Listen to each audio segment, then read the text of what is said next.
제99대 일본 총리로 스가 요시히데가 선출됐습니다. 전 아베 총리가 건강 악화의 이유로 중도 사임했기 때문에 스가 요시히데는 잔여 임기인 내년 9월까지만 재임하게 됩니다. 즉 1년의 임기만 채우고 나면 그의 총리로서의 역할은 종료됩니다. 스가 요시히데는 2012년 12월부터 일본 정부 내각에서 총괄적 사무를 담당하는 관방장관으로 재임해 왔습니다. 이는 전 아베 총리가 일본의 총리직을 재역임했을 때부터와 동일한 시기입니다. 즉 스가 요시히데는 누구보다 아베 총리의 가까이에서 정치활동을 함께 해온 인물이며 누구보다도 남은 임기 기간 동안 아베 총리의 뜻을 변함없이 잘 이어갈 수 있는 인물이란 뜻입니다. 예상대로 자민당 총재 선거에서 당선된 스가 요시히데는 아베 총리가 이루려던 일을 추진하는 것이 내 임무라며 아베 총리의 정책을 확고히 계승하겠다는 뜻을 밝혔습니다. 아베 총리 밑에서 7년 8개월간 만년 비서 역할을 해온 그가 과연 아베 총리의 모습을 따라하는 것 외에 새로운 정치를 할 수 있을지에 대한 우려는 이제 현실이 되었습니다. 그는 정치적 능력이 있어서 총리직을 맡게 된 것이 아니라 그저 아베 정부를 계승하는 데 최적의 인물이기 때문에 선출된 것에 불과합니다.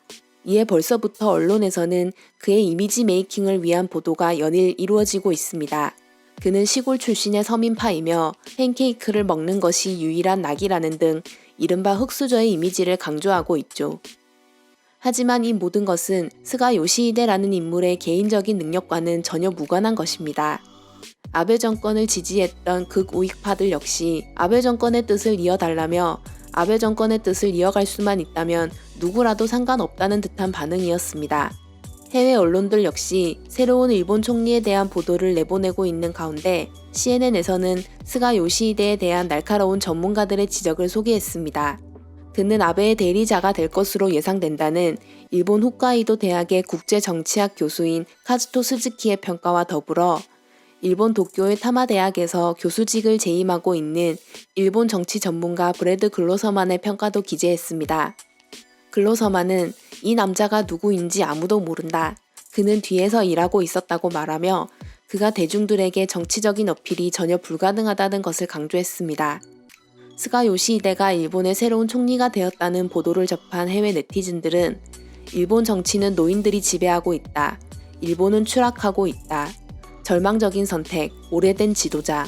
그는 아베보다 나이가 많다. 젊은 정치인이 없습니까? 그는 과감한 리더십을 발휘할 수 있는 개인적인 자질이 부족합니다. 그는 정부 대변인으로 수년을 보냈음에도 불구하고 의사소통이 열악합니다. 그의 브리핑은 음침한 태도와 질문에 자주 대답하지 않는 것이 특징입니다. 등의 반응을 보였습니다. 특히 스가 요시히데는 국제적 외교 경험이 부족하다는 점이 최대 약점으로 꼽히고 있으며 일본의 산케이 신문 역시 외교정책 수완이 특히 미지수라고 지적했습니다. 지난 12일에 열린 기자클럽 토론회에서 외교정책에 관한 질문을 받았을 때에도 스가 요시히데는 아베 총리의 정상 외교는 정말로 훌륭하기 때문에 나는 그런 일을 할 수 없습니다. 아베 총리와 상담하면서 헤쳐나가겠다고 말했습니다.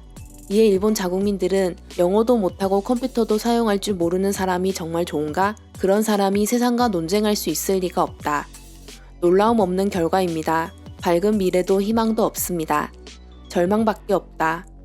자민당을 소멸시키는 것 외에는 방법이 없는 것 같습니다. 스가는 총리의 그릇이 못 된다는 것이 아니라 그는 그릇조차 없다.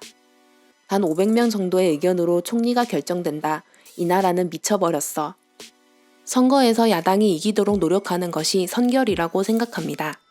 젊은이들도 알고 있습니다. 일본의 정치가 부패해 있다는 것을. 스가 요시히데가 썩은 자민당원이 뽑은 자민당 총재뿐이라면 웃어 넘기겠지만 내각 총리 자리는 우스갯소리라도 안 된다. 일본은 끝났다. 와 같은 반응을 쏟아내고 있습니다. 일본의 제99대 총리는 결정되었고 그는 새로운 정권이 아닌 기존의 아베 정권을 계승하기 위한 임시총리에 불과하다는 평가입니다. 그에게 주어진 1년의 시간이 과연 어떻게 소비될지 암담한 심정의 일본 반응을 살펴보았습니다. 슬기로운 반도 오늘은 여기까지입니다. 좋아요와 구독은 영상 제작에 많은 힘이 됩니다.